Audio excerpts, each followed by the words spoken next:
Welcome to MetalVice in 666. I'm one of your hosts, Brian, joined with your other host, Karen. And Karen, what are we talking about for this episode? The walking tour we did of the rave before Milwaukee MetalVice. Right. So this was an add-on you could buy Through the Martyr store. Through the Martyr store. I think it was like $75 a person. It was listed as you get a walking tour backstage with a band member or more.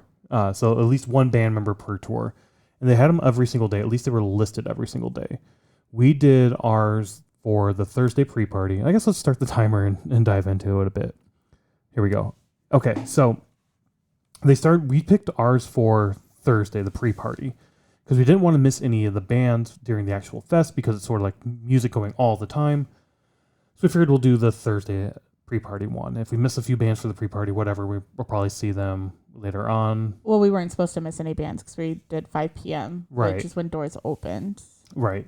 And yeah, so we were standing in line to get in even before all this, and we talked to a guy in front of us who did the holiday one that we did as well. Probably the 666 right before this for the Christmas in July. So we did this after we recorded that. And we're like, we don't know what we're going to get. We don't know what to expect. And the guy was saying the same thing, but he's like, we did this for the holiday, so I don't know what more I'm going to see that I didn't get to see during that. So it's not worth it for me.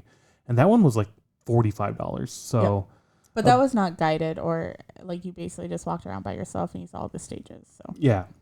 And we didn't know if this one was going to be guided or not, but really unclear on when this was going to take place and how to like start and where to go and meet up for this. Got an email like just a few hours before the doors even opened saying the subject said 6 p.m. Body of the message said something like 6:15 show up. So it was really confusing on what time. It's just a typo somewhere, but it was really confusing on where to go. We were trying to go in, meet with like the security team, the people working there, asking them about it. Like, what do we do? How do we go? Where do we meet up? Because it was even like 5 minutes before 6 o'clock and they still weren't letting people in. So like we were supposed to be here at 6. So they went and found out for us like, oh, yep, 6:45, go to this booth over here and check in. So very confusing on how it's all sort of supposed to work out. We end up meeting Gabby, was it? Yeah. Who was our tour guide. Yeah. And she was like, yeah, they didn't tell me about this until like right now. And she was like the hospitality manager, front of house manager. I can't remember exactly what her title was, but she was basically like, I manage all the bands that come through here, make sure they have everything they need, make sure they get to the dressing rooms. I give this walking tour that I'm going to give you to them when they come in, just to show them the history of the building and everything. And as she's giving us the tour, she's getting phone calls about acts for Milwaukee Metal Fest who need to have their flights changed, who need to be picked up from the airport or dropped off at the hotel. So throughout the entire time, she's like pulling out her phone, answering phone calls, rearranging flights and shit for people during the tour. Super cool. Just to like see the back end of things. And like she was fucking insanely busy, but she's like, you know what, no, it's fine. This is a break for me because now I get to go and do this tour that I always do, but I don't have to now go and have to worry so much about getting this concert festival up and going. Well, she did have to worry about that. Just for us, it was not front of mind. It was like, yeah, I can take a 10-minute breather here. Yeah. But yeah, we met up. Who was our artist that joined us? Steve from Exodus or Zetro. Zetro, yeah. He introduced himself as Steve, but he goes by Zetro. It was just us and one other guy as well. Yeah. Very few people on this. Well, it was kind of weird because like earlier in the night when the security, like when we were like, well, we were supposed to meet up at 6. Like, where do we go? You won't even let us in, sort of thing. He was like, well, there's only 3 people total. We're gonna find the other guy or whatever. And I was just like, not realizing that like 3 was like 1, 2, and then one other person. Oh, really? I was thinking like a group of 3, like meaning like. Oh, I took it as there's only 3 of us. Oh, okay. Total. I don't know. I guess I thought that there was like 3 groups or something. I don't know. Yeah, I'm wondering if they sold many of these or nobody bought into them. Because, I mean, later, they did say limited seats, and I checked a few weeks before, maybe a few weeks after this or something. It didn't sell out the last time I had looked. So maybe people just weren't buying because they were like $75. I'm not doing that. I did the festival one. I don't need to do it again type thing. But this was guided with Gabby. She didn't take us all the way to the penthouse, so I think that's where the bands hang out. Yeah, that was all set up for the bands. Yeah, but we went up to the ballroom. She was telling us ghost stories. Individuals had died or killed themselves on the property, and apparently their ghosts are still around. There's a chair somewhere that the janitor who hung himself, if you touch the chair, like your set gets all fucked up. Like they've had artists come in and touch it, and like sound checks go good, but then somebody, like a drummer of something. 3 Days Grace, the drummer, like she said 3 Days Grace or somebody else. I can't remember who. Oh, I thought. She's like, it was 3 Days Grace or this other okay. band. Okay. She couldn't remember exactly who it was. Sorry, I don't remember the other band then. I don't either. In my mind, it's just 3 Days Grace. But yeah, like during their set, like the sound, like it just got all fucked up. Like he goes to the drums kit, and all of a sudden, all the lights turn on, point right at him. It's like, holy shit! All right, sorry. And then the set, they actually went and did the set, and it went fine afterwards, or something like that. But Steve's like, I want this chair. Where's the fucking chair? I want to touch this. I'm ready for my set to get fucked up. I don't believe in this shit. Yeah. Really cool hearing all those stories. There's even like a speakeasy that's back there that she showed us. That I've been up in that area so many times, and there's just this little closet. I didn't realize it was a speakeasy. She pulled it open and shined the light back in there. Very tiny, small, cramped room. Getting a lot of history of the building itself. Yeah, like I didn't know that the bar stage used to be like a barber shop. But now, how it's like set up, like you can kind of see that now. Like, oh yeah, this is like a smaller area or whatever. Because it was like an Eagles club. Yeah. Back in the 1920s. So and she's like, it had everything they needed, including a bowling alley, which is the basement stage. Basement stage is the bowling alley, which if there's nobody on the floor, you can see they've moved the wood in, but you can see on the floor like the bowling alley type wood or whatever. But and apparently, like the guy who did that is such a hoarder. He saved all the wood. She's like, we still have it behind the stage, honestly, because they didn't use it all. They like made it just like a little section of the floor. But they took that extra wood also, and that's how they built the bar down there as well, which was really cool to learn that. Yeah. Other highlights for me, we went back down to the pool. She talked to us about that a little bit more, about how you get your name on the pool, like inside the pool as well. Yeah, because we didn't get that obviously from the previous tour. We had nobody telling us anything. We were just walking around ourselves. Yeah, and I just overheard somebody working down the pool telling them about like, oh, if you are about to blow up and never play here again, then you get your name on here. Okay. And she did say that happened once where somebody sold out, and it was like very apparent that their next step up are arena shows.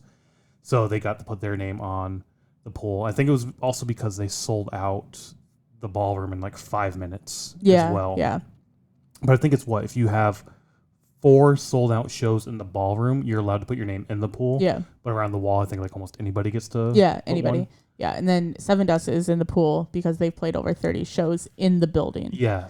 As openers, they've played the most shows in the building on any stage or any given time as like headliner, opener, that sort of thing. So we're at time, but we're gonna keep talking here a little bit longer. Also in the pool, she let us go down into the pool, which was super fucking cool. Which I had heard that you only get to go in the pool if you are a band member. Oh, really? Yes. Okay. So that was really, like, I think I even giggled like a little girl because I was like, oh my God, like seriously, we get to go into the pool, which is obviously empty. There's nothing in there, but like to be able to walk around down in there, it's really cool. Walking around and like, I'd never even noticed it when we were just walking around earlier. I mean, there's so many signatures anyway, but in the pool on like one of the lights, I think it's Slayer's on there, signed theirs, and we asked her to turn the lights red again for us to take a photo of that. Yeah, you could barely see it in the photo. See it, but it was still really cool. Yeah. Also, we were down there and we were talking about the dressing rooms. We talked about this with the Christmas in July episode when we went down there to the dressing rooms. There's sort of 3 dressing rooms down there, and they all sort of have like the fridges and whatnot that you like go to the convenience store and buy your soda and shit. So I assumed it was for each band got one room, but no, that's the headliner's room only. They're the ones that get that. Everybody else uses a different. That's behind the second stage. Yeah, we didn't get to see that one because there was bands in there, so we didn't get to see that one. But throughout the festival, you could see it open every now and then. You could see it all decorated and everything. And Gabby was telling me, like, I decorate this area. I want it to look nice. I want the bands to come in here and feel homey and whatnot. Also, just getting to talk to Steve and getting his sort of, like, 2 cents as we're going around. We were talking about, I think it was in the pool area, we were talking about shows and whatnot, and there's a lot of fucking shows that come up here to the rave. And Steve's like, yeah, that's because metal and rock bands love the rave. You guys treat us so well all the time. It's just sort of like, Steve was saying, when it's announced that they're playing Milwaukee, his first question is, what stage at the rave are we playing? Yeah. Not where are we playing. But how he said it was, what stage are we going to sweat our ass off on is that what he at said? The rave? Yeah, because they don't have air conditioning at the rave, so it is fucking hot. So that was kind of cool. That's where we learned about the 150 90-day rule of like Yeah. promoters will let you play in this. Promoters want you in the city only if you haven't played within a 150-mile radius in the last 90 days. Yeah. Which I didn't know that. We had talked about that. We've noticed that where if in the spring they're down in Chicago, in the fall that band's going to be up in Milwaukee or vice versa. Yeah. It's typically how it works. And obviously that's not everything because like even Wage War was in Green Bay and then they were in Madison a few nights later, you know, like, so I'm sure it's not every single promoter, but you know, it makes sense that you can't be playing. Our whole thing was like Milwaukee or Chicago. So like if a band's not in Chicago, we look at Milwaukee. Yep. And that's when he mentioned the whole, sometimes you get to play both Milwaukee and Chicago because it's Chicago. Because there have been some too, like Mastodon, I think their last time through, they did Milwaukee or Chicago, and then a few nights later was Milwaukee. Yeah. But it makes sense what he's saying. Like, you don't want to play somewhere you just played because people aren't going to travel. But yeah. But I didn't know that was, it's probably like a very loose rule, but I didn't realize that was like it's probably their standard. Thing. Yeah. Because even Gabby's like, oh yeah, that's pretty common knowledge. I was like, I didn't fucking know that. Yeah. That's not common knowledge for me. Yeah, so we learned a lot when we were on the tour. Yeah, I loved the guided aspect of it. Yeah, me too. Getting that impression and getting Steve there just to like throw his 2 cents in, like down to earth, super cool dude. Yeah, he loves horror, so that's why he volunteered. I guess like they announced like somebody needs to do this, and he's like, well, I love horror, so let's hear some ghost stories. Yeah. Sort of thing. So we told him to go to Shakers next time he's in Milwaukee to do that ghost tour. So I mean, $75. It's a bit more expensive than the Christmas in July one we did, or the holiday haunted thing they do up there. That one did come with a lanyard and a drink. This one didn't. I still think this was worth it. The guided aspect of it to me made it worth it for me. Yeah, no, I think it was perfectly fine for the amount of money we paid because we got a lot out of it as well. So a lot more than what I think was even supposed to be quote unquote advertised. Because I mean, I don't even know how long it was supposed to go, but we missed the entire first band. It was probably good 45 minutes. Yeah, we came in after Toxic Ruin had started their set. So they were the second band. So yeah, we were down there for I don't know how long. Yeah, 45 minutes or so walking around this tour. Really fucking cool. And we were never rushed either. We weren't. Like, no. Gabby never said like, "Oh, I had to get going." There was one point where Steve was like, "Oh, I need to get to the dressing room" because he was performing or whatever. Yeah. But I mean, there was never like. Yeah, it was at the very end because we came up from the pool. We're back down to the second basement stage. Did some photos with Steve, and he's like, "I gotta go change. I got a set coming up." Yeah. And then Gabby just sort of walked with us a little bit longer, chatted with us, and everybody's super fucking awesome. Everybody's super cool.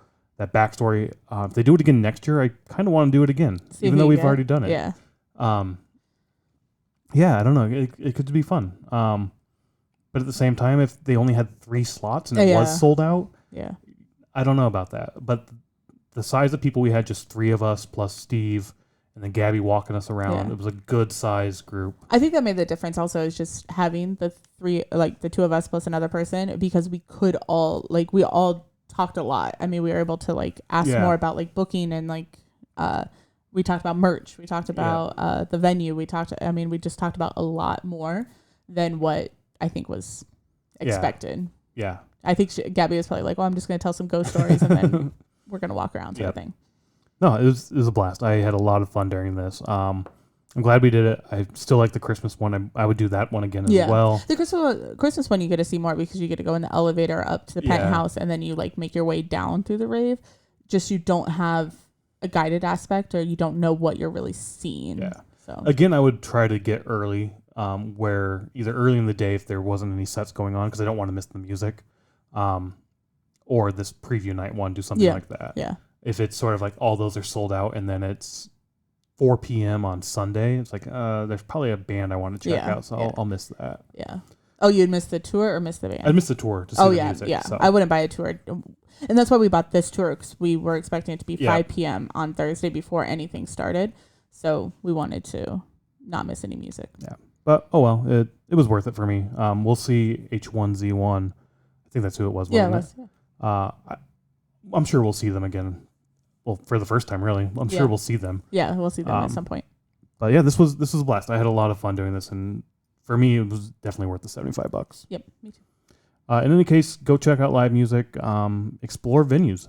You can do cool shit like this apparently. So definitely worth the opportunity. Bye.